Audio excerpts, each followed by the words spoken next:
Ignition sequence starts. 6, 5, 4, 3, 2, 1, 0. Liftoff. We have a liftoff.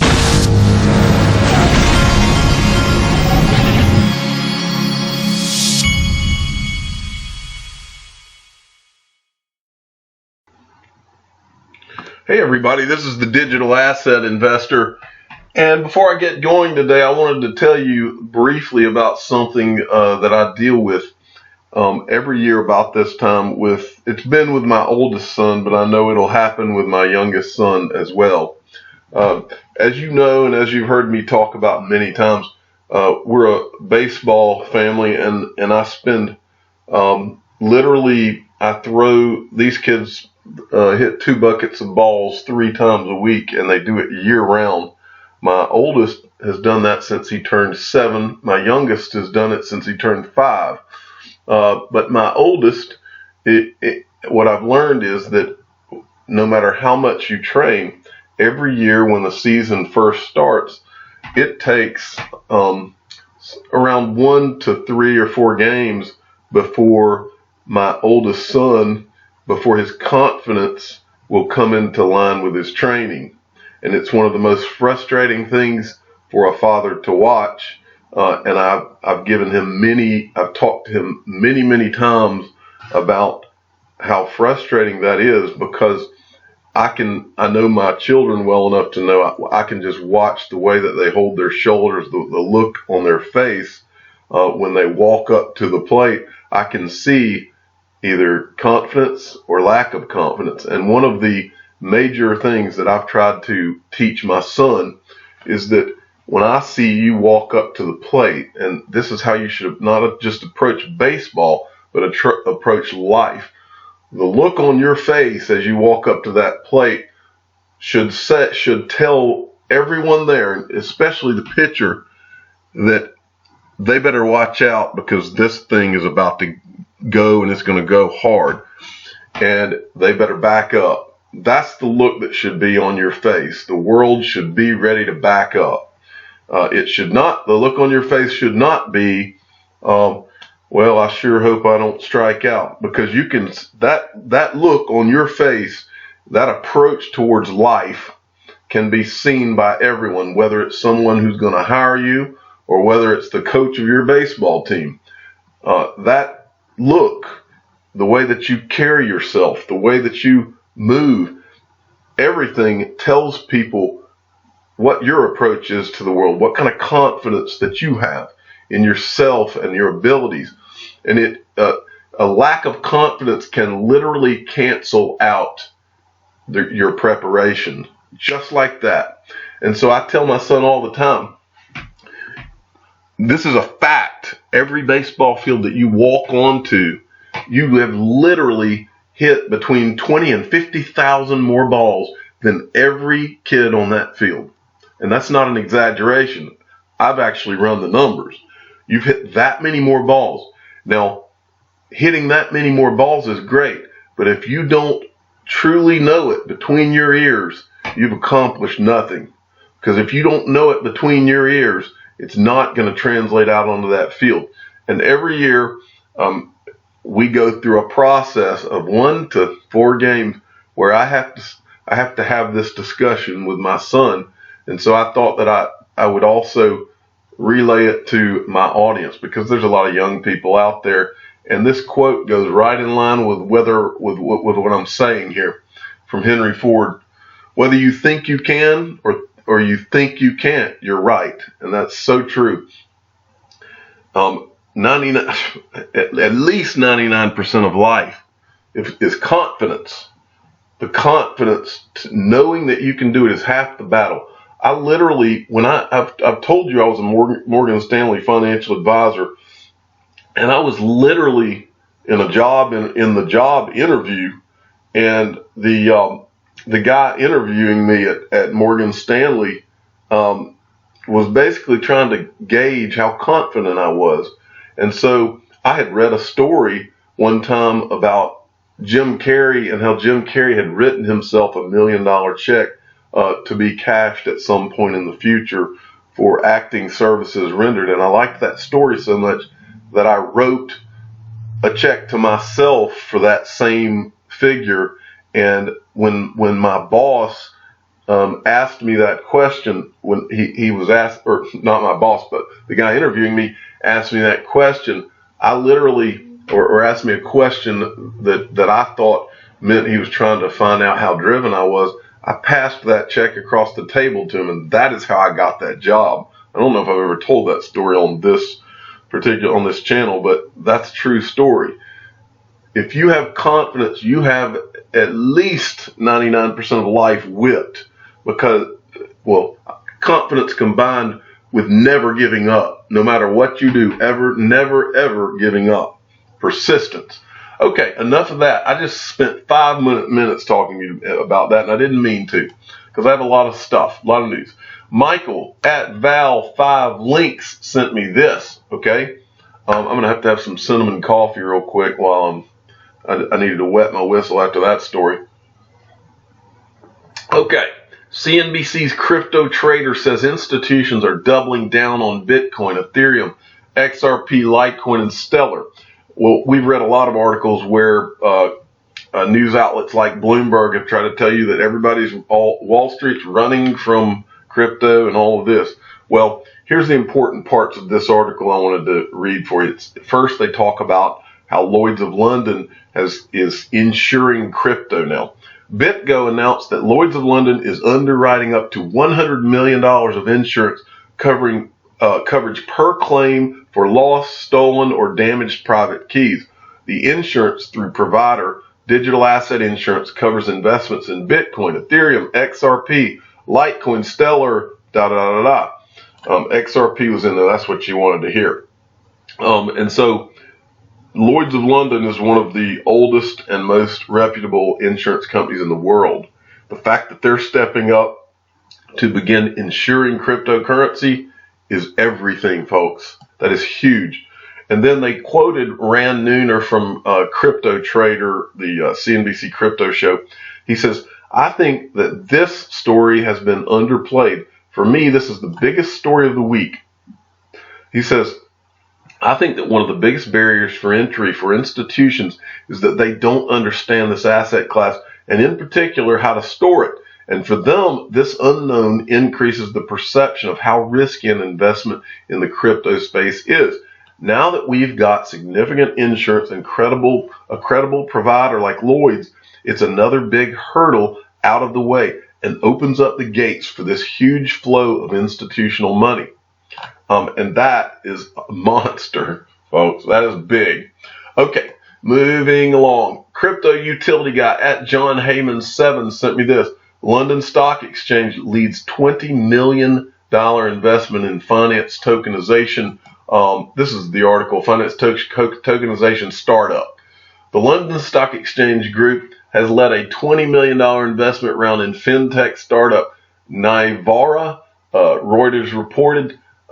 British blockchain startup is a developer of the world's reportedly first crypto-denominated blockchain settled bond. And that's all I wanted you to know from this, is that these guys are about to tokenize bonds. And that's what we've been talking about for months here, is that it's going to be the tokenization of everything. And this is going to provide liquidity and volume side by side with XRP to flow in and out of tokenized assets and to things like XRP that are digital assets resulting from the technology itself. Huge, folks, huge. I mean, I don't know how many times I can say it. I'm deleting some of these things here. All right. Next, from XRP Crypto Wolf, I just thought this was interesting and worth passing along. CME outage rattles S&P 500 and U.S. Treasuries markets. An outage at one of the largest exchanges in the world has rattled global financial markets. First, the Wells Fargo outage, then Chase outage, now CME outage, all in the same months. All of these seem fishy. Yes, they do seem fishy. The one thing I want to point out here is, remember, Binance is creating a decentralized exchange. And if these are the result of hacks, which is very likely that they are, where hacks have taken down these these systems, you can see really clearly how blockchain and decentralized exchanges or decentralized banks, whatever you want to call them, will change the world. And that's the point I wanted to make out of that. But there's no telling what's going on here, folks. Okay. And this is the tweet that was sent out from the CME. Due to technical issues, all CME Globex markets have been halted. Okay. And this is from at ECOSSEXRP1, James Bond friend. Okay. He was just sending me this and I wanted to pass it along. This is from NASDAQtrader.com, and he was showing this is the BLX and the ELX, the Bitcoin Liquid Index and the Ethereum Liquid Index that NASDAQ has just started supporting, and they're about to come up with the RLX, which actually should be called the XLX for XRP and not Ripple Liquid Index. But the fact that they're doing one for XRP is huge. So I wanted to pass that along too. And let's get to Sergeant Obi-Wan. He sent this, and I just wanted you to see his tweet because it kind of speaks for itself. We talk about Bitcoin's problems all the time here, but Bitcoin's scaling problems are related to its software, just like Netscape, says Abra CEO.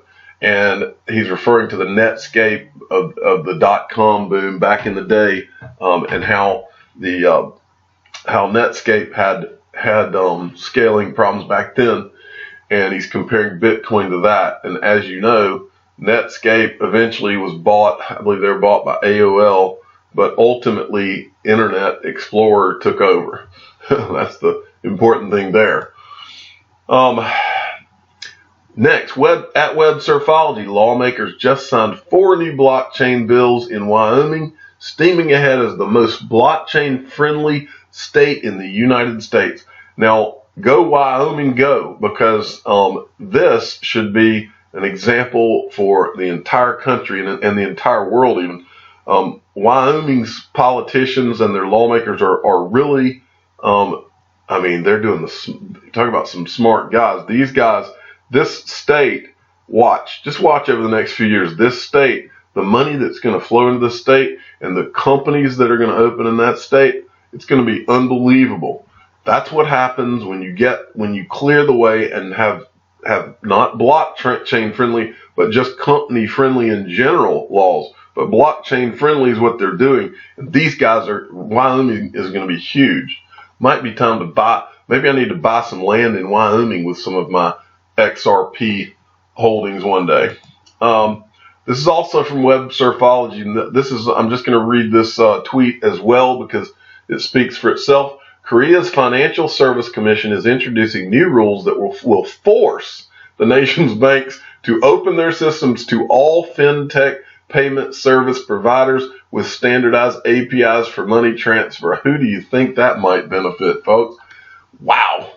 Okay, now these next two things are pretty unbelievable.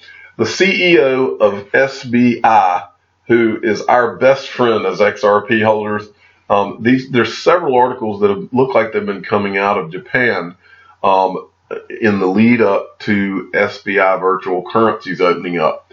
XRP adoption. SBI CEO says banks should, and there's been some translations, things lost in translation, but it says SBI CEO says banks should use XRP by 2025.